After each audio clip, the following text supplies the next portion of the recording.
Welcome to the Pooch Parenting Podcast, a podcast for parents with dogs. I'm Michelle Stern, a certified professional dog trainer, mom, and former teacher.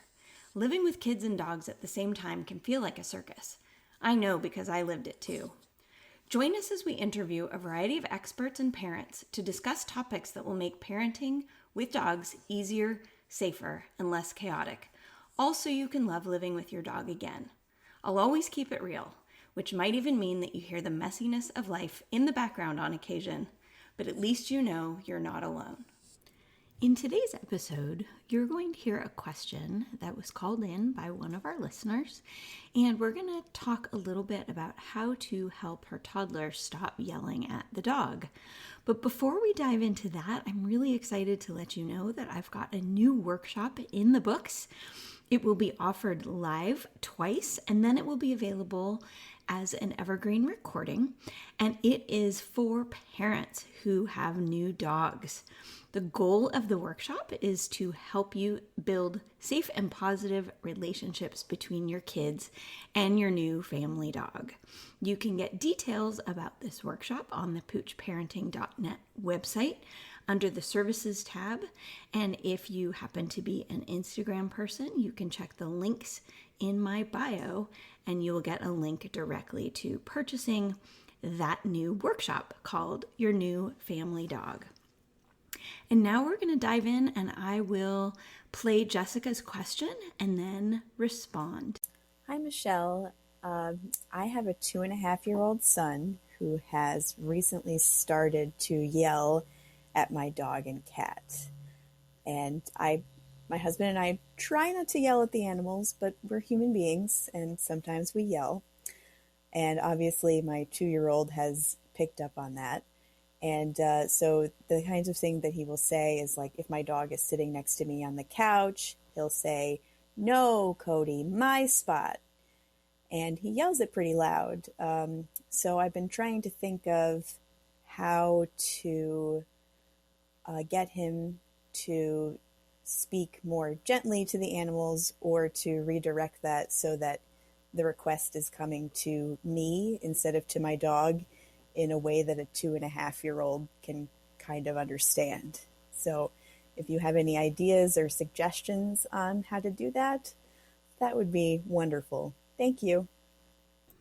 Thank you for your question, Jessica. I really appreciate that you took the time to go to speakpipe.com/poochparenting to record it. And if anybody else has questions, feel free to do the same. Your question, Jessica, is really an excellent one on so many levels because it addresses the fact that 2.5-year-olds are really trying to navigate their way through the world. And it's really hard to do that when they don't have the ability to follow multi-step directions or communicate clearly. And so they often have really big feelings. And with that, the big feelings often come with big voices and loud gestures, which can make dogs feel really uncomfortable. So the first thing that I would recommend is that we make sure that your dog Cody feels safe around your son. Now, I'm not suggesting your son is inappropriate in any way. I just need to make sure that Cody is able to cope with the noise level and that sort of bigness of a toddler in the house. This is something that a lot of people take for granted, and we just make the assumption that our dog will be fine. But there are some dogs that have sound sensitivities or who tend to chase toddlers in motion. And so when our kids are experiencing these big feelings, our dogs may want to chase them or run away from them. And so I would encourage you to just sort of look at Cody's behavior and make sure that he feels like he can really handle those particular situations. Now, the other thing that I would really recommend is that you take this opportunity to start modeling for your son some appropriate reactions or redirections for certain kinds of behavior. So, for example, you mentioned that Cody likes to sit next to you on the couch and your son sometimes feels frustrated that he can't climb up and sit in that same spot. So what you might want to do in a case like this is you might want to give your son a really special place to sit, like his own special comfy soft chair or a beanbag. Or alternatively, we can give Cody a brand new special bed that only Cody gets to use and your son has to sort of steer clear of. And that way we could avoid certain situations by giving your dog or your toddler somewhere else that they would rather be. Now, one other example in this sofa situation, and this is a little bit unconventional, but for some families this works, is that we snuggle with our dogs on the sofa during times when our toddler is not around. So for example, if your son is taking a nap, that's a great time to have snuggle time on the couch with your dog. But when your toddler is up and moving around, or maybe in a time of day when his feelings are bigger than normal, then maybe what we do is we ask Cody not to be on the couch near us so that we can prevent those sort of points of conflict. Now, in terms of toddlerhood, again, our kids at this age can have a really hard time because they don't really get to control very many aspects of their lives. They don't get to choose what to eat, when to go to bed, how to get dressed, what to wear, and all of those kinds of things.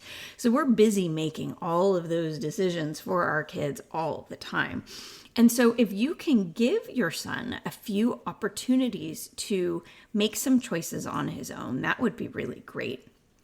And I like to use games a lot of times with toddlers. So if I can give them sort of freedom of choice within a narrow range of options, that way everybody wins. All of the options are okay for you, and he gets to pick one which gives him a little bit of sense of control.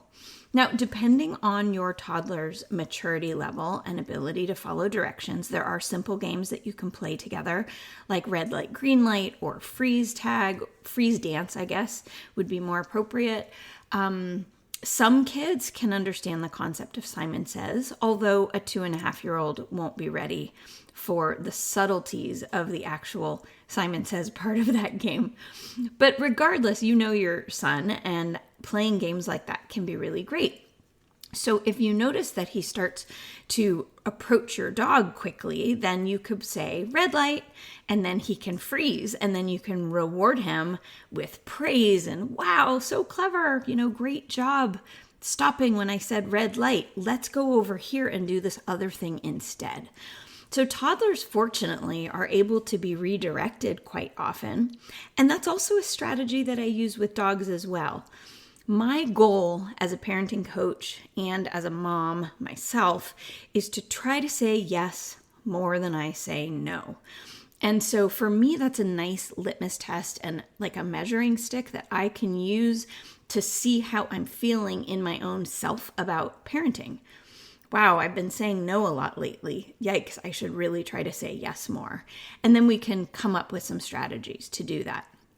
That's why playing games and offering acceptable choices to your kid can help you with saying yes more often.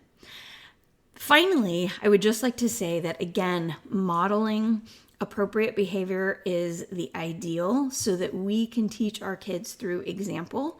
And if we have an incident where we're frustrated and we lose our temper and we yell, that's totally fine and it's absolutely normal. But what we could do is we can notice that we have done that and we can say, oh my gosh, I'm so sorry I used such a big voice. And then you can change your strategy and ask in a different way. And that way you're naming what's happening and you're using language that your child is going to start recognizing so that you can help him to understand if he's using a big voice and maybe he could use a quieter voice instead. I hope you found this helpful, Jessica. And for anyone else who has a simple question that you'd love me to answer on a future podcast episode, please go to speakpipe.com/poochparenting, and I would be happy to answer that for you. Take care, everybody. Thank you. Bye.